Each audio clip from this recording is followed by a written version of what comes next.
नमस्कार। आज महीने का आखिरी दिन शुक्रवार है, 31 अक्टूबर है और आज का दिन कई मामलों में याद किया जाता है। आज सरदार वल्लभ भाई पटेल की जयंती भी है और इंदिरा गांधी जी की पुण्यतिथि भी है। दोनों ही देश के महान नेता रहे। दोनों ने अपनी अपनी शख्सियत से इस देश को बहुत कुछ दिया है। अगर सरदार पटेल को हम रियासतों के विलय के लिए और इस देश में एक शक्तिशाली नेता के रूप में, जो लौह पुरुष के रूप में उन्होंने छवि बनाई, इसके लिए याद करते हैं। विचारधारा में विरोध होने के बाद भी वो देश के साथ खड़े रहे। राजनीति नहीं थी और इंदिरा जी ने इस देश को जो है बहुत कुछ दिया।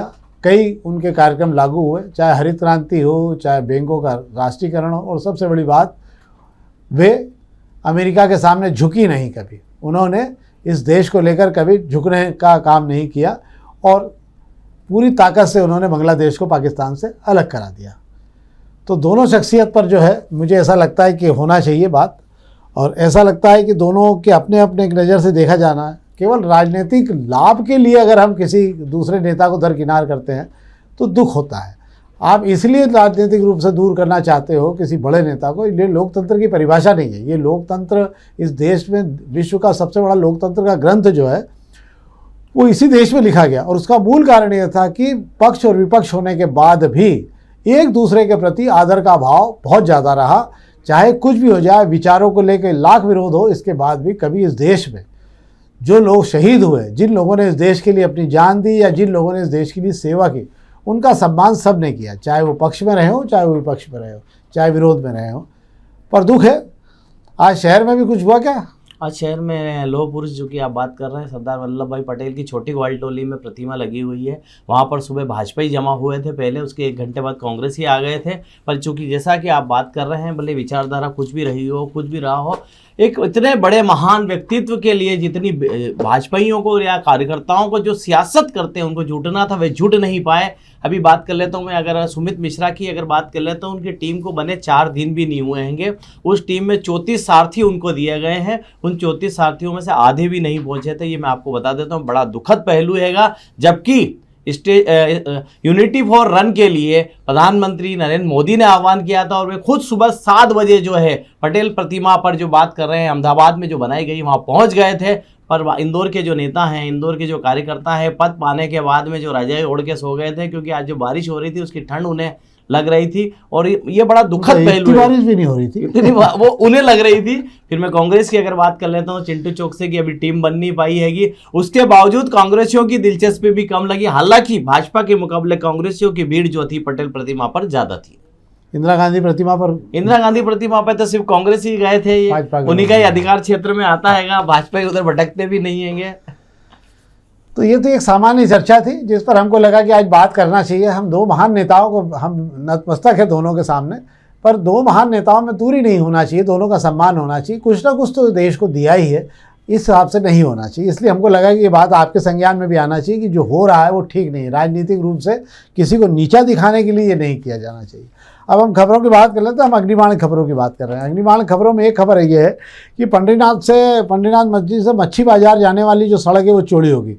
पंडरीनाथ से मच्छी बाजार, अच्छा, ये वाली सड़क चौड़ी होगी और अफसरों ने इसका निरीक्षण कर लिया। 200 से ज़्यादा दुकानें वाले मार्केट टूटेगा। ये कौन सा मार्केट है? वो एक मार्केट जो बना हुआ है पंडरीनाथ मंदिर के पास से हम जाते हैं, मच्छी बाजार की तरफ जो जाते हैं, मार्केट है, पुराना मार्केट है। रोड चौड़ी करने की बात कही जा रही है। हालांकि वहाँ रोड चौड़ी है। एक अंदाजा लगाया गया है कि अफसर वहाँ से एक बार दौरा करने गुजरे थे।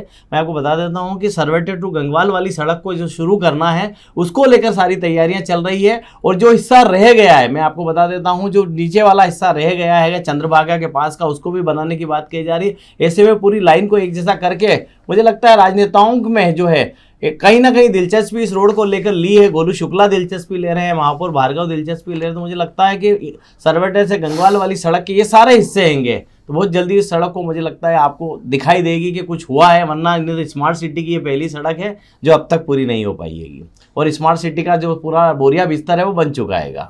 अब आगे भी देखते हैं कि सड़क की स्थिति क्या बनेगी, तो समय बताएगा। एक खबर पर वो बात कर लेते, छोटी सी है। देपालपुर को लेकर MOU हुआ था नगर निगम इंदौर में, तो इंदौर ने गोद लिया देपालपुर को स्वच्छता के लिए और उसको लेकर अभियान शुरू किया गया था। तो अभी तक तो मामला ठंडे बस्ते में दिख रहा था, पर अब ये हुआ कि देपालपुर में आज कई आवारा पशुओं को पकड़ा गया है। नगर निगम इंदौर की टीम पहुंची थी वहाँ पर, तमाम आवारा पशुओं को लेकर अभियान चलाया गया।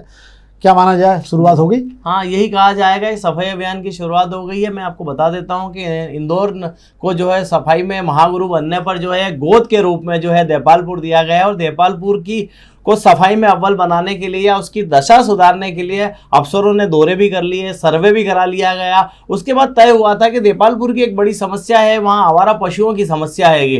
पहले जो है मुनादी कराई गई, डोडी पिटवाई गई कि जिनके पशु हैं वे ले लें, क्योंकि देपालपुर जो है ग्रामीण इलाके में आता हैगा, तो वहाँ पशुपालक खूब है, हर घर में करीब करीब पशु होते हैंगे। तो एक डोडी पिटवा कर कहा ले गया कि आप इन्हें अपने जो पशुओं को अपने घर में या अपने बाड़े में जगह दे दें। इसके बाद जो है कार्रवाई शुरू हो जाएगी, और देपालपुर नगर परिषद और नगर निगम की कोंदवाड़ा टीम ने मिलकर वहां से 32 पशुओं को पकड़कर अपनी हाथोद में जो रेशम केंद्र की गौशाला है वहां ले आए हैंगे। तो एक बार वहां से आवारा पशुओं को तो उन्होंने हटा दिया हैगा, तो वहां से एक बड़ी समस्या खत्म हो गई। आवारा पशु अब देपालपुर की सड़कों पर नहीं दिखेंगे, और जगह जगह जो गोबर के ढेर दिखाई देते थे, उससे जो गंदगी हो रही थी, उससे भी राहत मिल जाएगी।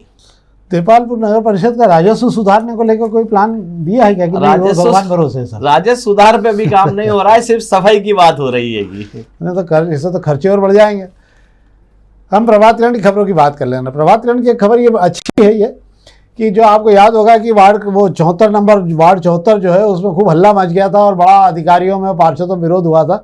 एक खबर ने बड़ी रोचक जानकारी है कि सर्वे टीम ने एक खाली प्लाट का जो है संपत्ति कर भरा जा रहा था, उसको लेके जांच की, तो वहाँ पे मौके पे 4 मंजिला मकान पाया गया। मतलब आप समझ लीजिए कि लमसम टैक्स की चोरी वहाँ पे पाई गई है। ऐसा बहुत सारी जगह पे हो रहा होगा, मुझे लगता है कि क्योंकि अब शिविर लगा है, तो अगर ये भय पैदा हो जाए, लोग भरना शुरू कर दे, तो बहुत अच्छी बात है। क्या शिकर जी? बिल्कुल आप सही कह रहे हैं कि वार्ड 74 का जो सर्वे चल रहा था, घर घर दस्तक देकर जो देखा जा रहा था कि नगर निगम को टैक्स कितना चुकाया जा रहा है और मौके पर क्या हकीकत है, वो भले ही हल्ले की भेंट चढ़ गया। उसके बाद में जोन पर जो है निगम का अमला बैठ गया। आप खुद ही आकर अपना सुधार करवा लें अगर चाहें तो। पर इसी बीच में मैं आपको बता दूं, वहाँ जो टीम ने जो सर्वे किया था वो बड़ा चौंकाने वाला सर्वे था, क्योंकि वो तो 1.5 दिन ही चला, अगर वो कुछ दिन और चल जाता तो आपको आंखें फटी रह जाती। जो लोग विरोध कर रहे थे उन्हें भी समझ में आ जाता कि चेहरे सामने आ जाते। वहां पर कई प्रॉपर्टियों के जो है रिकॉर्ड बाहर निकल कर आ रहे हैं, जिन्हें नगर निगम में खाली प्लाट बताकर टैक्स भरा जा रहा था। नक्शा पास जरूर करा लिया था नगर निगम से, पर अभी बताया नहीं गया था कि बना लिया गया। वहां बाकायदा 4 मंजिला इमारत बना ली गई, कमर्शियल उपयोग भी कर रहे हैं, पर नगर निगम को जो टैक्स चुका रहे हैं वो तो सिर्फ अभी उसी का चुका रहे हैं कि अभी अब खाली प्लाट ही है हमारे पास में। वाह, ऐसा बहुत सारी जगह पे है। पर अब नगर निगम ने अगर अभियान शुरू किया तो निश्चित रूप से सहयोग करना चाहिए, जहाँ जहाँ भी जो जानकारी हो। हम पत्रिका की एक खबर पे बात कर लेते हैं, कोई विशेष खबरें आज है नहीं, क्योंकि वैसे भी कि ब्लू टिक के चक्कर में ये एक नया साइबर अपराध शुरू हो गया कि 500 से 5000 रुपये लेकर यूजर को झांसे में ले रहे हैं, और 10 से 20 मामले रोज दर्ज हो रहेंगे।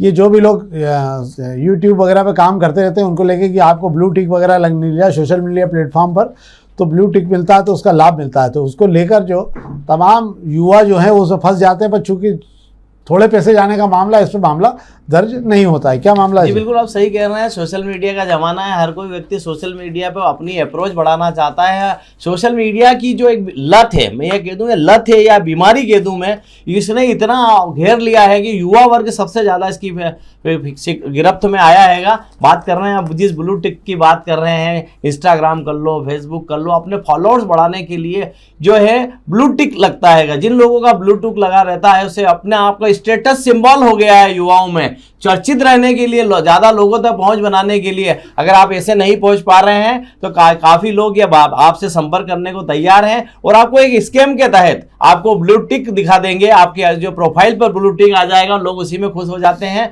और पैसे देकर, ये सब पैसे देके किया जा रहा है। जिस तरीके से पैसे देके दूसरे सारे काम कराए जाते हैं, वैसे ये भी पैसे देकर सारे फ्रॉड कराए जा रहे हैं, और इस तरीके का एक लंबा स्कैम चल रहा है। आपकी प्रोफाइल पे ब्लू टिक ले आते हैं। मुझे ये समझ में नहीं आता, ब्लू टिक आपके काम से, आपकी पहचान से, आपके ओहदे से, आपकी वर्किंग से आना चाहिए, ना कि पैसे देकर ब्लू टिक लिया जाना चाहिए।